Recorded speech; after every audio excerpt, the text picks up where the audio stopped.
Hey, what is going on, guys? This is Jason with Jadren Aquatics. Thanks for hanging out with me in the fish room again. Today we're going to talk a little bit more about breeding for profit. We are actually in the process of setting up for another show. We've been really blessed in this area that we had a show 2 weeks ago. We're going to have a show tomorrow, which is October 3rd, and then we have another show on the 17th, and then another show like 2 weeks after that. The problem is I'm starting to run out of certain fish that sell really good, but that's another problem for another day. So this video, it will not come out until after the show is already happening, so this is already after everything's happening, so don't try to look to actually go to this show because it is already over and done with. So first of all, I want to start you out. The show is on Saturday, so we're going to start off on Thursday. I've decided to do some new preparation on Thursday to make my life easier on Friday. And then we'll talk about on Friday if Thursday actually made it easier or not. Because if you remember last time we set up, I did almost 6 hours of getting stuff ready, and that was actually with my wife helping. This time my wife is not helping me, so this is going to be Jason on his own. So let's go ahead and let's start with Thursday. Alright, so here we are on Thursday. The show is on Saturday, so I'm trying to do more preparations this time so that it takes me less time to actually pack for the show on tomorrow. So you can see we've got our traps here to catch our shrimp. We've already got this ready to go with a cycled sponge so we can put the shrimp in there so that it'll be easier to pack. This time I went ahead and got all my boxes out because my boxes are like strung all over the place in the garage. So those are there ready to pack. Here we've got all the plastic bags and rubber bands sitting there waiting. I don't have to search for those or hunt for those. The other thing is we've got all of our stickers up here separated, and we've got them out of the way. Last time they were in the way and the water was getting dripped on them. So those are there ready to go. And so I tried to think about, you know, what are the things that were slowing me down the most. And I think the catching the endlers was the hardest because those things are stinking fast. All right. So here's what I did. So this is a large Morena hang on the back, and as you can see, it's got dividers in it. So I pre-caught my shocking pink endlers, I pre-caught my black bar, and I pre-caught my starburst endlers. So they're all in here, so now all I gotta do is separating them and put them in bags on Friday, and I think that's gonna save me a lot of time, and also I'm not gonna pack as much this time. So let's go ahead and let's start getting prepared. All right, so I want to show you guys a trick that I do. And so first of all, I like to use these small bags. You've seen them in my videos and the pictures and stuff that I've taken of the fish that I pack. You'll see all these on my table because you can get a lot more of these on a table, and it doesn't take up as much space in the box. And of course, if you're dealing with big African cichlids, you can't use this, but since I'm dealing with mostly guppies and endlers and shrimp, these bags are absolutely perfect for that type of fish or shrimp.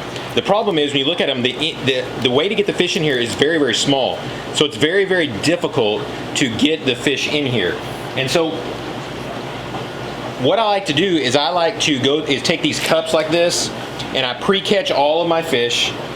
And then I take this, and I know how much water. I know that the water needs to be down to about the second or third line in here, and that's the exact amount of water that I need to put in this bag. So I'll fill all these with tank water, and then I'll put whatever I want into each one of these cups, so this will be ready to go for me to pour in here. But we don't take this and we pour it in here like this because it's very difficult to try to keep this thing open. So here's what I do. I take this funnel, and I put that funnel in there. And you can see that opening is not terribly big, so you'd think, you know, maybe some bigger female guppies might not go through there, but I really don't have too much of a problem. So you just take the cup and then you simply pour one big one, you wait a second for it to go down, and then pour all the rest to go down there, and it fills the bag up. And the bag gets exactly where I need it to go.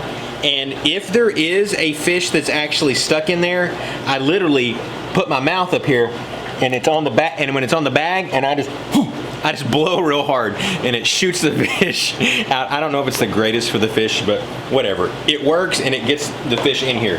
So therefore, we've got just amount of water in here so we can put the air that we need in the bag and get this thing rubber banded. And then set this aside and move on to the next one, get a sticker on it. So this speeds it up a whole lot. But I have decided after packing so many of these and taking rubber bands and tying them on that I'm officially sick of rubber bands. It's like my hands are hurting. So I'm gonna go ahead and I'm gonna buy one of the sealers like Dan's Fish uses. So I'll have that for next time. All right, so today it is Sunday. Yesterday was the actual show, so it's over and done with. So that you know, everything that I did on Thursday helped a tremendous amount on Friday. First of all, I planned on not packing as many fish as I did the previous time, but when you start packing fish, in your mind you're going, oh my gosh, what if I don't bring enough of this fish? So I ended up packing more. I think I packed more fish this time than I did last time. But this time I was actually able to pack it all in 3 hours. So I literally cut my time in half. So I'm getting much better at doing this. But the show was absolutely phenomenal. It was at a pet store, and they actually had people set up outside. They had some people, including me, set up on the inside. I don't know how many people came through there, but it was busy the entire time. 200-300 people maybe went through there. I don't know. I probably took close to 80 or 90 bags of fish, and I sold almost everything. I came home with about 10 or 15 bags total. As far as sales go, I think I did a total of about $545, which I'm coming to kind of understand now that with the fish that I have, and I have a lot of stuff that's cheap, like endlers and stuff, that are only like $5 a pair, and so it takes a lot of those to add up. So for me to take a full amount, and if I sold everything, probably the most I could actually sell might be $700 or $800 total. So all right, let's go ahead and show you guys just a glimpse from some of the show. This video was actually taken a little bit later in the day. In fact, it's video that I had to actually borrow from someone else that was filming there because it was so busy that I could not leave my table to go film whatsoever. And so a lot of the tables are a lot more empty than they were than when this thing actually started. It was just an absolute phenomenal show. So let's go ahead and let's head out to the show.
I hope you enjoyed this breeding for profit video as we set up and went to another show, another one again coming up in about 2 weeks.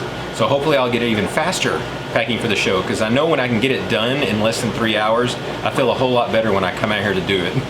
Because that first time, 6 hours, that was a little much. So if you guys got any questions or comments, be sure and leave them down below. So thanks again, guys, and God bless.